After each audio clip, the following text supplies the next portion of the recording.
I get some Yeah. That's going to be the sound of every joke that goes down, so we'll see how it goes. Right, how is everyone tonight, seeing as there is a capacity audience? Just so you know on the camera, there is a total of 4 people in the bar, so we are definitely packed here tonight. I'll introduce myself. My name is Benjamin Buck. It's not that is my stage name. My real name is Benji Wilson, but I take after my mother's name. She passed away sadly 3 years ago now. And the reason why I use that name is simply because when I say Benjamin Buck, it also leads into a line where I can say I simply don't give a fuck. So that goes down great every time. The reason I'm here tonight is I was always told, if you aren't attractive, you need to be funny.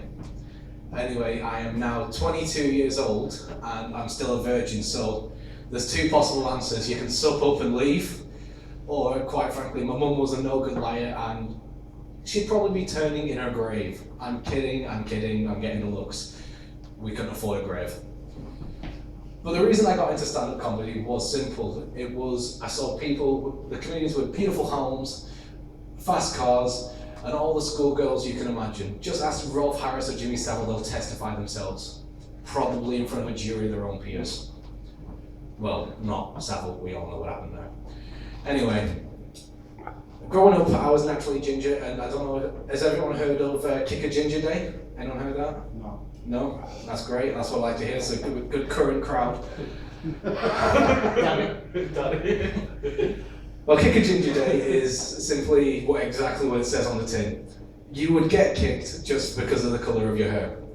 And you mixing the fact that I'm ginger, husky build, and I've got a reluctance to running, and it's not a great combination. Those kids used to kick me so hard that I would have a blockage for a month. By the end of the day, I'd be talking literal shit. But I was always told, you don't have to worry about kids bullying you. It's going to help you in the long run. You'll develop character, a thick skin. And let's be honest, as a ginger, you need thick skin, because when it's sunny outside, you're having that fucker burned off. Yeah, you're joking. I got a laugh. Anyway, forgot my next bit. I remember the actual last gig I did was for Dementia. I didn't get paid, but they definitely helped me out in the long run. You forgot to send the check. They forgot it. That check did exactly what my belly does, it bounced. So, I'm actually a new uncle. So what do you guys think of that? New uncle? Yeah, I'm an uncle now. Oh, alright. Wow. Jesus. Okay, so, I say I'm a new uncle. She's 12, but she's only just started stringing sentences together, so I'll pay attention to her now. And she's on Facebook. My God, if you ever have a 12-year-old on Facebook, which is a relative, by the way, no. And the Harris thing was a joke, I promise. If you ever have a 12-year-old on Facebook, they post some ridiculous stuff. My haters are gonna hate because they're just jealous. Oh my God, Justin Bieber's so hot. I was so close to deleting my own niece until I saw one thing happen. She wrote on one of her Facebook statuses, if you don't share this by 3 o'clock, all of your loved ones will die. Make sure it's written. Make sure you share. So I saw this opportunity. How young and naive, I thought, I could really fuck with her here. I could mess up her head. So I just simply commented, good luck, Megan, I'm not sharing, let me know how my nan is. And yeah, she hasn't talked to me since, I don't know why. Isn't it funny that when you go on a night out, sometimes you'll get a woman home, it's fantastic, you're kissing, you're ripping each other's clothes off, it's intense, it's fantastic. Until you get the shirt off, great. You get the pants off, great. You get to the bride, it's like a fucking Rubik's Cube. You both sat there for 5 minutes trying to work out which clip's which, and it just doesn't work. But every girl in that room will turn, every girl you ever take home will turn Scottish the second you get that bra off. Because you take that bra off, and suddenly it's freedom!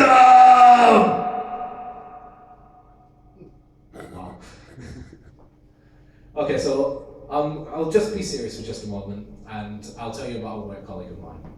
She recently was in a car accident, and it was a real shame. She was trapped in the car for 2 hours. Unfortunately, she lost her leg.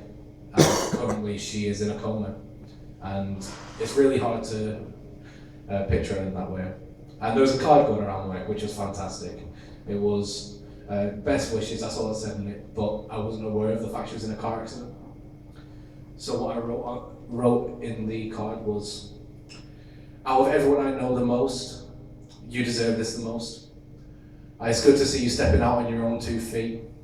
It'll be a shame you won't give me a lift to work anymore, and no matter what, I hope you end up where you deserve. Which didn't go down well with her parents, I'm not going to lie. So the final joke I'll say tonight is, I think everyone apart from the barman will be familiar with George Carlin. Everyone know who he is? No. Wow. Well, he was a very big comedian in the 80s, and he used to have a sketch where he said, atheism, there's a non-profit organisation. And he'd say to people that you could tell people there's a man in the sky who created the heavens, the hell, the whole world around us, and they'll probably believe you.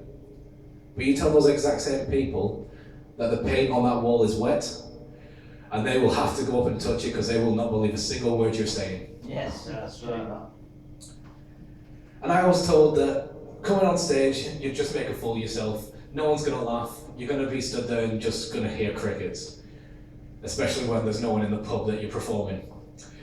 But I think to say tonight has gone okay, and I've definitely proved my mother wrong, so here's a drink to her. Thank you very much. All the best, pal.